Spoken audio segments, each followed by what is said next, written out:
Zocluc et Biscotos, cachés sous le lit, se regardèrent et comprirent aussitôt qu'ils étaient dans la chambre d'un artiste, et que l'homme qui venait de pénétrer dans la pièce n'était autre que Vincent. « Tu le reconnais? C'est Vincent, le dompteur de tigres des neiges que nous avions vu au cirque il y a une semaine, dit Zocluc. « Ah oui, je le reconnais, quelle surprise! Mais que fait-il ici dans cette chambre? Et d'ailleurs, où sommes-nous » s'interrogea Biscotos. Vincent avait aussi l'air perdu. Il scrutait le moindre recoin de la pièce.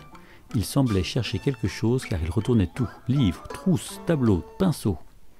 Lorsque celui-ci souleva soudain un gros livre poussiéreux, ressemblant à un grimoire, Biscotos aperçut quelque chose d'étrange. Un papier marron effroissé qui ressemblait étrangement à une carte au trésor. Vincent, dans la précipitation, ne remarqua pas la carte et tourna le dos à nos deux amis lutins. Biscotos se précipita alors pour la saisir. Ils profitèrent alors pour s'échapper de la pièce avec leur butin sans être vus par Vincent. Ils se retrouvèrent dans le noir complet. Mais soudain la carte s'illumina, dessinant un labyrinthe. « Dis donc Biscotos, on dirait le labyrinthe du parc du Petit Prince, celui même où nous avons perdu nos copains d'école et où nous avons pris la forme de lutin. Vite, vite, il faut que nous y retournions pour retrouver nos copains et notre maison. Mais comment veux-tu t'y prendre ? Nous n'avons que ce vieux bout de papier.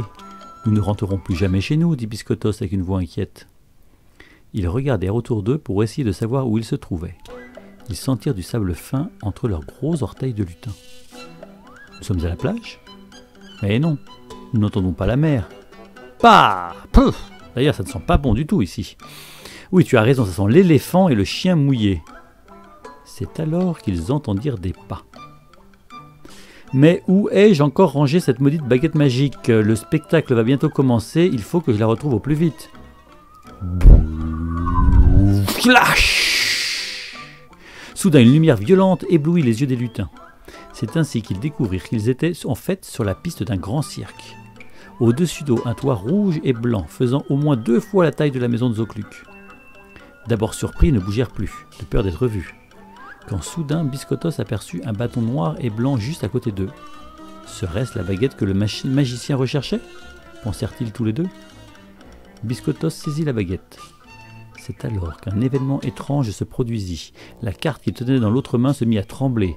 Un vent fort se mit à souffler. De peur, il serra très fort la main de son ami. Le dessin sur la carte se mit à tourbillonner, tourbillonner, et comme attirés par une force invisible, ils se firent aspirer par la carte. Ah!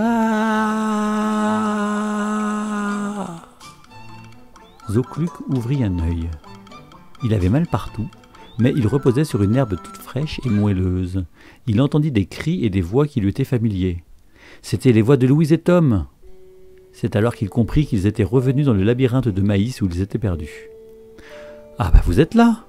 On vous a cherché pendant des heures, dit Louise. » Biscotos ouvrit enfin l'œil et vit que son ami avait repris sa forme humaine.